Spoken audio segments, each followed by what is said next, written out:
Buenas, soy Juan de la Cruz Pérez Jiménez y el encargado de realizar la exposición del tema 5, los empresarios militares españoles, más en especial Francisco de Mendinueta y su etapa como asentista desde 1744 hasta 1763. Mi grupo lo conforman David Botello Cano, Jesús Montalbán Parra y Paola Panadero Atienza. Bueno, para comenzar vamos a realizar un pequeño resumen de los puntos más importantes de este tema, seccionando dicho tema en tres: las causas o la etapa preasentista de Francisco de Mendinueta, podría decirse hasta antes del 1744, una segunda etapa como asentista y por último su declive.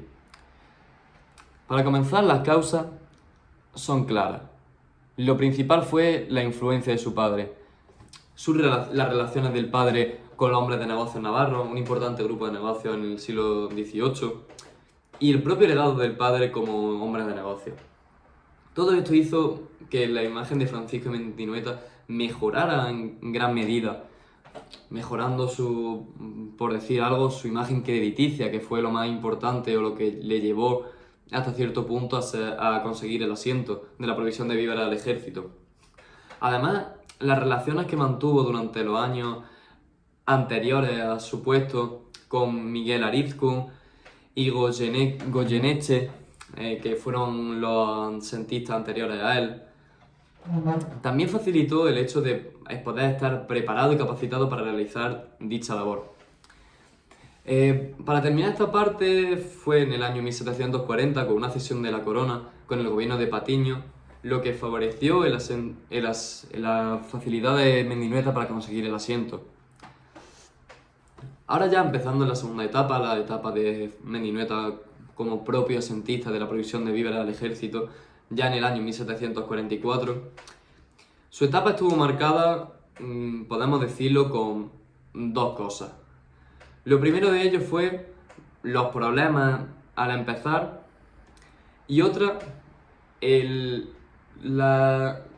conseguir el asiento de manera cortoplacista, es decir, renovar su puesto de año en año, que lo estuvo haciendo durante un largo periodo de tiempo, el hecho de su renovación.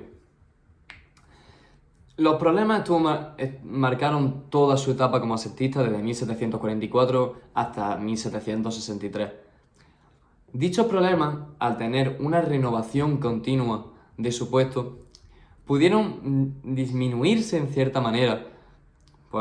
Para ser más claro, podemos decir que fue la oferta y la demanda irregular, un desfase entre las provincias demandantes y las productoras, y dificultad en general al acceso de la oferta por años de malas cosechas o por una subida del grano muy excesiva.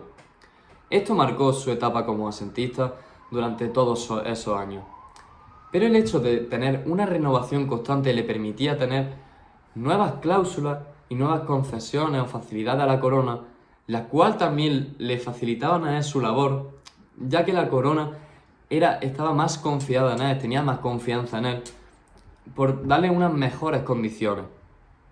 La falta de liquidez en la partida del gasto público también fue otro de los grandes problemas que llegaron a su declive y que al final llegó a su fin. Ese caso, en una de esas renovaciones, Mendinueta fue capaz de darle la facilidad a la corona de poder pagarle en distintas ciudades y en distintas posiciones, lo cual la corona agradeció mucho y mejoró la confianza con él.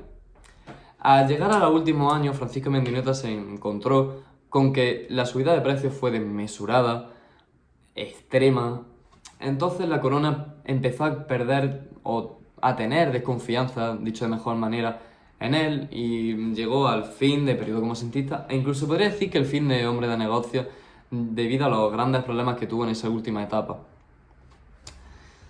Hecho el resumen y resumido este capítulo en grosso modo, podemos comenzar con las preguntas que tenemos relacionadas con el tema, como los aspectos que podemos aplicar a las empresas actuales.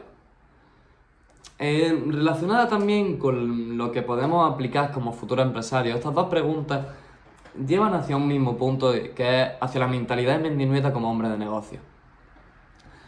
Para comenzar, pudiendo decir cualquiera y no teniendo mayor importancia ni una ni otra, podemos decir que esa mentalidad de objetivos a corto plazo, o esa mentalidad cortoplacista, dicho de otra manera, le facilitó a Mendinueta su labor. Al final era capaz de flexibilizar la necesidad con la oferta y poder tener unos beneficios claros, tanto una parte, que en este caso sería la corona, como otra parte que era él. Podemos ver que cuando llegó el punto de tener una renovación de más de 4 años, Mendinueta no pudo llegar a enfrentarse de una manera clara a los problemas que ya hemos comentado y que marcó su etapa como asentista. Otra de las grandes facultades de Francisco de Mendinueta era, y también relacionada con el objetivo cortoplacista, era la capacidad de negociación. Saber que para llegar a un punto medio, tanto una parte como otra debe ceder algo y poder tener tanto unos beneficios como otros beneficios, llegar a un punto óptimo, sería la palabra. Eso actualmente es de vital importancia, tanto a las empresas como a los empresarios, o hasta cierto punto podemos decir que es lo mismo. Están en continuas negociaciones, tanto por lo que sea, por compras, por ventas, por transporte, por trabajo, lo que sea debe ser negociado y se debe intentar llegar a un punto óptimo. Aunque en cierta manera la sociedad actual, con esa competitividad innata que tiene, dificulta mucho más la negociación porque no somos capaces de ceder una parte para que la otra parte negociante pueda también tener beneficios y hasta cierto punto mejorar la confianza, que era lo que hacía Francisco de Mendinueta en esa época. Sobre todo, repitiéndome, en la primera etapa cortoplacista o de renovaciones anuales como asentista. Otro punto, aunque ya lo he comentado, pero me gustaría comentarlo de mejor manera, era la flexibilidad de Mendinueta, de saber adaptarse a las necesidades de... en esta provincia necesitamos más grano. Yo lo transporto y te lo llevo de mejor manera. Una etapa que haya menos grano, que le pasó durante su periodo de asentista, era capaz de conseguir el grano fuera de las fronteras de la corona española, lo que hacía de mejorar los costes, bajar los costes y poder tener unos beneficios más amplios, además de un gasto menor de la corona. Todo eso, esa flexibilidad como hombre de negocios, le llevó a ser lo que era. Y por último, podemos decir que la paciencia de Mendinueta, una cualidad muy poco vista actualmente, por lo dicho anteriormente, de la competitividad innata de la sociedad y la rapidez con la que se vive todo, pues fue uno de los motivos que hizo a Mendinueta llegar a donde llegó. Era prepararse, concienciarse, trabajar duro para poder llegar a un puesto más importante.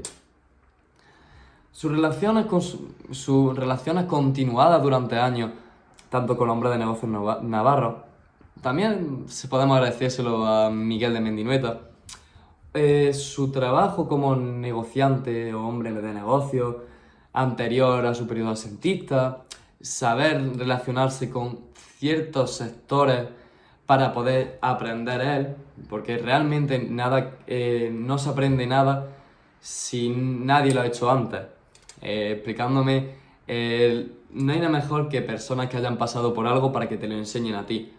De eso fue capaz, de saber cuándo podría optar a ese puesto. Y en ese momento en el que optó, tuvo un éxito rotundo. Consiguió ese puesto de manera rotunda gracias a que tuvo la paciencia necesaria para prepararse para tener ese puesto. Y creemos que esos son los aspectos más importantes, tanto para las empresas como para los empresarios, que se deben tener en cuenta a la hora de actuar. Y por último, ya en cierta parte de resumen y de final, vamos a hacer un poquito de bibliografía sobre este capítulo.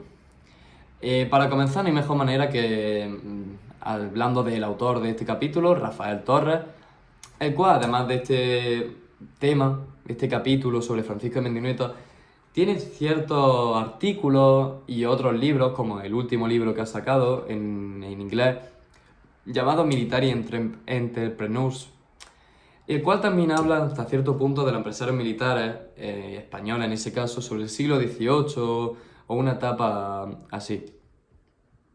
Además de la biografía del propio autor, también debemos sacar, por ejemplo, libros como el libro escrito en 2002 por Hernández Escayola, Las posibilidades de hacer negocios en Navarra a principios del siglo XVIII, el caso de Juan de Mendinueta, o otro libro escrito en el año 2000 por Aquerreta, La casa de los Arizcún en 1725 y 1742, el cual es la estrategia financiera de un hombre de negocios en Madrid de la Ilustración, el cual también nos puede llegar a hablar de esta importancia de Francisco Mendinueta, o más allá de eso, de la primera etapa de Mendinueta, la etapa preasentista, como la he denominado antes. Así que con esto termino la exposición sobre el tema 5. Espero que haya sido muy informativa y muchas gracias por escuchar. Hasta luego.